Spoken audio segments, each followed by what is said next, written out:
दोस्तों, आज हम उपयोगिता संबंधी आधुनिक उपागम, जिसको हम उदासीनता वक्र विश्लेषण भी कहते हैं, उसका अध्ययन करेंगे। क्योंकि इसकी पूर्व में की कक्षा में आपने मार्शल का जो गणनावाचक उपयोगिता विश्लेषण है उसका अध्ययन किया था, जिसमें आपने जाना कि जो उपयोगिता होती है उसको हम मेजरमेंट कर सकते हैं, है ना, उसकी गणना कर सकते हैं। तो हम आज देखेंगे कि मार्शल का जो विचार है, क्या वास्तव में जो उपयोगिता है वो मापनी हो सकता था।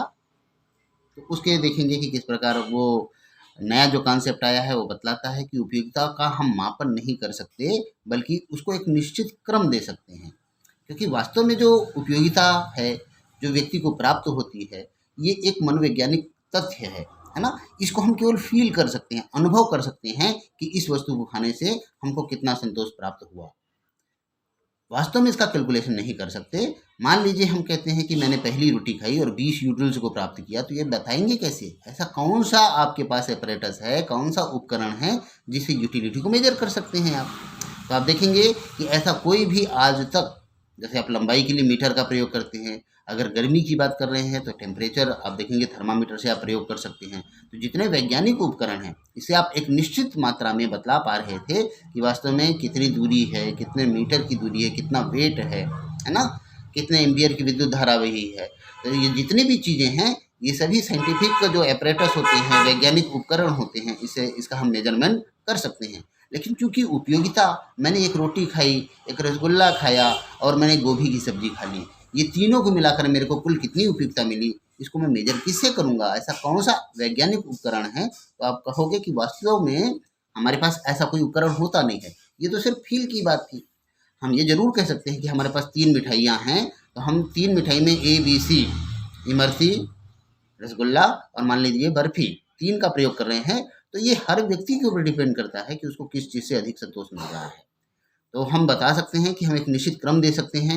ये हर व्यक्ति, मान लीजिए व्यक्ति ए किसी एक वस्तु को प्रथम रैंक देता है, फिर दूसरे को दूसरा देता है कि सबसे अधिक आप पसंद किसको कर रहे हैं, तो उसका एक सीक्वेंस दे सकते हैं, एक क्रम दे सकते हैं। उसको मेजर नहीं कर सकते कि परफेक्ट इतना ही हमको प्राप्त होगा, क्योंकि ऐसा कोई भी वैज्ञानिक उपकरण नहीं होता। तो इस संदर्भ में आप देखेंगे दोस्तों कि प्रोफेसर हिग्स और एलन, इसमें हम याद रखेंगे प्रोफेसर हिग्स और एलन का जो कॉन्सेप्ट है वो प्रसिद्ध है। उन्होंने वास्तव में क्या है, उदासीनता के संबंध में उदासीनता वक्र विश्लेषण दिया। उदासीनता वक्र विश्लेषण जो आता है, आप देखेंगे कि इसको हम IC के रूप में भी डिनोट करते हैं, इंडिफरेंस कर्व के रूप में। इसके बारे में उसने बताया है।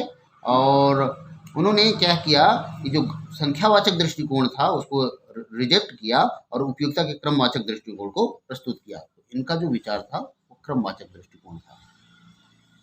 क्रमवाचक दृष्टिकोण था, इन्होंने क्रम प्रदान किया, एक ऑर्डर, है ना।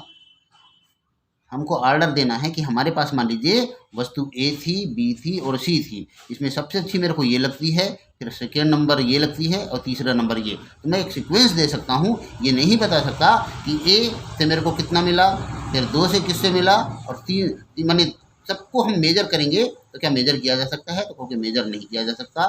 मान लेता हूँ कि A क्या था, तो आप बता दीजिए कि सपोज रसगुल्ला था, ठीक है। दूसरा मान लेता हूँ इमरती है, और तीसरा मान लीजिए मैं मान लेता हूँ कि बर्फी है ना। तो सबसे अधिक मान लीजिए किसी व्यक्ति को ये अच्छा लगता है तो इसको प्रथम रैंक दे दिया, दूसरा रसगुल्ला और तीसरा इमरती, क्योंकि उसका टेस्ट होता है। हो सकता है दूसरे व्यक्ति के लिए टेस्ट चेंज हो जाए। तो हर व्यक्ति के लिए आप देखेंगे कि इसका सीक्वेंस जो है वो अलग अलग होता है। हम इसको क्रम प्रदान कर सकते हैं, इसको काउंट नहीं कर सकते कि रसगुल्ला से हमको 30 यूटिल्स मिला और इससे हमको इतना मिला और इससे इतना मिला, तो इसको कैलकुलेट नहीं कर सकते। तो आप देखेंगे कि इस प्रकार उपयुक्तता की गणना नहीं की जा सकती, बल्कि उसकी तुलना की जा सकती है। इस तरह उपभोक्ता का जो व्यवहार का जो अध्ययन है, एक अल्टरनेटिव विधि जो है ये उदासीनता वक्र विधि है ना, जैसा मैंने बताया। और इसके संदर्भ में आप देखेंगे कि इसमें जो उदासीनता वक्र प्रणाली है वो क्रमवाचक दृष्टिकोण या ऑर्डिनल व्यू पॉइंट या दुर्बल क्रमबद्धता पर आधारित है। यहाँ पर 2 शब्द मैंने प्रयोग किया है। आप देखेंगे पहला तो क्रमवाचक दृष्टिकोण, हम क्रम प्रदान कर सकते हैं, है ना, इसमें हम काउंट नहीं कर सकते। पहली बात तो ये जानना है। और दूसरी बात आपको जानना है कि ये दुर्बल क्रमबद्धता की बात कर रहा है। दुर्बल क्रमबद्धता और सबल क्रमबद्धता में हमको देखना पड़ता है कि हमारे पास मान लीजिए कि वस्तु ए पड़ी है, दूसरी वस्तु बी पड़ी है और तीसरी हमको सी पड़ी है। 3 वस्तु हैं, इसमें हमको देखना है कि हम किस प्रकार किसको लेंगे। तो आप अगर बतलाएंगे कि मैं इसको ही लूँगा पहले, फिर इसको लूँगा, फिर इसको लूँगा, ये सीक्वेंस अगर बताते हैं तो ये सबल क्रमबद्धता हो जाता है। क्योंकि अपने सबल क्रमबद्धता का मतलब होता है कि अपने विचार को आपने प्रकट कर दिया है। यानी प्रकट अधिमान शब्द जो आता है आपका, प्रकट अधिमान सिद्धांत जो एक आएगा, जिसमें अधिमान का मतलब होता है प्रेफरेंस, अपनी जो पसंद है उसको प्रकट कर देना, अधिमान सिद्धांत है। उसमें हम अपने विचार को बता देते हैं कि मेरे को सबसे अधिक ये अच्छा लगता है, फिर ये अच्छा लगता है, फिर ये अच्छा लगता है। इस प्रकार आप देख रहे हैं कि यहाँ पर जब प्रकट कर दिया गया ये सबल क्रमबद्धता हो जाएगी। लेकिन कौन सी वस्तु, तो आप देखेंगे कि ए वस्तु भी 20 रुपये की है, पेन बी भी 20 रुपये की है और पेन सी भी 20 रुपये की है। यानी मैं दिखा रहा हूँ, आप देखेंगे कि ये सपोज आप जो पेन देख रहे हैं, अगर ये पेन इसी रंग की है, काले रंग की है, नीला लिखता है और इसी कंपनी की है, आप इसका देखेंगे 0.7 इसका जो है इसका रहेगा, और ये पेन का नाम आप देख रहे हैं कि पेंटोनिक है। तो ये पेंटोनिक पेन अगर मैं मार्केट में जाता हूँ खरीदने के लिए और ऐसी 4 पेन वहाँ पर पड़ी है, सभी पेन की कीमत 20 रुपये है। अब मैं कहूँगा आप कौन सी पेन लेंगे चारों में से, तो आप कहेंगे कि सर चारों में कोई सी भी पेन दे दीजिए, क्योंकि मेरे लिए तो सबकी सबसे प्राप्त होने वाली उपयोगिता सेम रहेगी। क्योंकि 20 रुपये में ये पेन मेरे को मिल रही है, तो ये वाली दीजिए चाहे दूसरी दीजिए, क्योंकि वो सब एक पन्ने में ही है।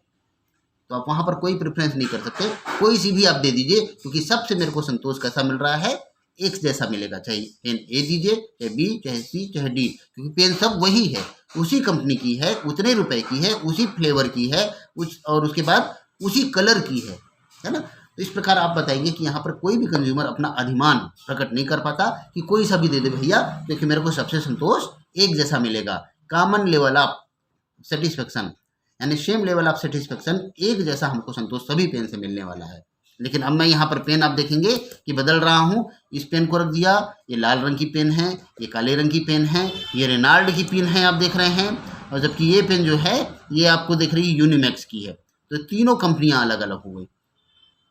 अब चूंकि तीनों पेन आप चलाए हुए हैं, अब मैं कहता हूँ इस 3 पेन में कोई एक पेन लीजिए, तो आप देखेंगे सभी पेन अब अलग अलग कंपनी की हैं, सभी अलग अलग कलर की हैं। अब आपके ऊपर डिपेंड करता है कि मेरे को सबसे अच्छी कौन से कलर की पेन लगती है या किस पेन की मेरे को आवश्यकता है। तो आपने कहा मेरे को सर मेरे पास लाल पेन नहीं है, मैं सबसे पहले लाल पेन लूँगा। तो अब यहाँ पर क्या हो गई, चूंकि वस्तुएं अलग हो गई हैं, तो ये सबल क्रमबद्धता होगा। यहाँ कंज्यूमर अपने पसंद की चीज़ ले सकता है, क्योंकि सभी पेन अब सेम नहीं है। तो जब पेन सब सेम रहती हैं तब आप अपना प्रेफरेंस नहीं बता सकते, क्योंकि ये पेन मैं हटा दिया और इसी प्रकार की सब पेन को लाता हूँ तो ये दुर्बल क्रमबद्धता हो जाएगी। लेकिन जैसे ही मैं अलग अलग पेन लाता हूँ तो वस्तुएं अलग हो गई हैं, सबसे मिलने वाला सेटिस्फेक्शन भी अलग अलग है, तो आप अपना प्रेफरेंस बता सकते हैं कि कौन सी चीज़ मेरे को अच्छी लग रही है। तो इस प्रकार आपने देखा कि जो दुर्बल क्रमबद्धता है उसका आशय ये होता है कि वस्तुएं सभी सेम होती हैं, जिसके कारण कंज्यूमर ये डिसाइड नहीं कर पाता कि कौन सी वस्तु मेरे को अधिक संतोष प्रदान करेगी, क्योंकि सभी वस्तुएं सेम होती हैं। दोस्तों इसके बाद अपन देखेंगे कि उदासीनता वक्र का जो सर्वप्रथम जो एनालिसिस किया है, वो विचार जो आया है कि उदासीनता वक्र का सर्वप्रथम विचार जो दिया है, ये पूछा जाता है कि किसने दिया, तो सर्वप्रथम विचारक जो हैं उनका नाम होता है एशबर्थ। एशबर्थ ने सबसे पहले 1881 में अपना कॉन्सेप्ट प्रदान किया था उदासीनता वक्र के लिए, और उनकी पुस्तक जो है मैथमेटिकल फिजिक्स,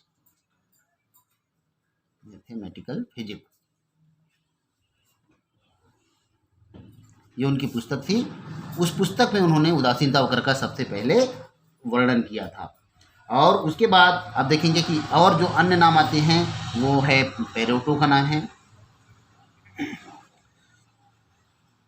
पेरेटो ने भी उदासीनता वक्र के बारे में अपना प्रदान किया था। लेकिन अपन देखें कि इसमें जो हिग्स और एलन का नाम मैंने जैसे बतलाया था, जिनके नाम से उदासीनता वक्र को जाना जाता है, इसको सबसे पहले आप देखेंगे कि वैज्ञानिक आधार उन्होंने उसको प्रदान किया था। यानी वैज्ञानिक आधार प्रदान करने का काम करता है कौन, हिग्स और एलन। लेकिन अपन देखेंगे कि एक और नाम इसमें आता है, वो है श्लटस्की। श्लटस्की जो हैं ये वैज्ञानिक आधार को और अधिक पूर्णता प्रदान करते हैं। तो ये और आधुनिक विचारक हैं अर्थशास्त्र में, तो हिक्स और एलन वास्तव में इसके प्रणेता हैं इस शब्द के, जिन्होंने उदासीनता वक्र विश्लेषण को दिया है। फिर स्लटस्की उसमें और आधुनिकता लाते हुए इस विचार को और पूर्णता प्रदान करते हैं। इस प्रकार आप देखेंगे कि थोड़ा सा कंसेप्ट और देखते हैं कि यहाँ कब कब क्या क्या हुआ। थोड़ा ऐतिहासिक क्रम देखा जाए यदि, तो जो प्रोफेसर हिक्स हैं, है ना, उन्होंने सबसे पहले जो कॉन्सेप्ट किया था, इसको बड़े ध्यान से देखेंगे कि 1939 में कॉन्सेप्ट आया था उनका, वैल्यू एंड कैपिटल। ये पुस्तक है उनकी, वैल्यू एंड कैपिटल, जिसमें उन्होंने उदासीनता वक्र का एनालिसिस किया था। फिर उन्होंने क्या किया था, सन 1956 की जब बात करते हैं हम, एक उनकी और पुस्तक आई थी, revision of demand theory, revision of demand theory. इसमें आप देखेंगे कि रिविजन ऑफ डिमांड थ्योरी में उन्होंने ये कॉन्सेप्ट जो बच गया था, उसमें पूरा का पूरा जो कॉन्सेप्ट है उदासीनता वक्र का, पूर्ण रूप से उसको विकसित करते हैं। इस प्रकार आप देखेंगे कि उदासीनता वक्र का जो कॉन्सेप्ट है प्रोफेसर हिक्स का, वो इस प्रकार कैसे ऐतिहासिक क्रम रहा है उसका। इस प्रकार हम यहाँ पर दो महत्वपूर्ण विचारधारा जो है कि क्रमवाचक दृष्टिकोण होना चाहिए, यानी हम कभी भी इसकी गणना नहीं कर सकते, केवल एक निश्चित क्रम प्रदान करेंगे। और दूसरा, दुर्बल क्रमबद्धता का जो विचार आपने देखा है उसका अध्ययन किया। और वास्तविक जीवन में आपने देखा है कि किसी भी वस्तु का उपभोग करने के बाद हम उसको एक निश्चित क्रम प्रदान करेंगे, न कि उसकी गणना करेंगे। ये विचारक आप देखेंगे कि उपयुक्तता का जो आधुनिक उपागम था वो यही था कि हम किसी वस्तु का उपयोग करेंगे तो उसको एक निश्चित क्रम प्रदान करेंगे, न कि उसकी गणना करेंगे। ठीक है, इसके बाद अगली कक्षा में कुछ नए विषय को लेकर के चर्चा की जाएगी। Thank you very much.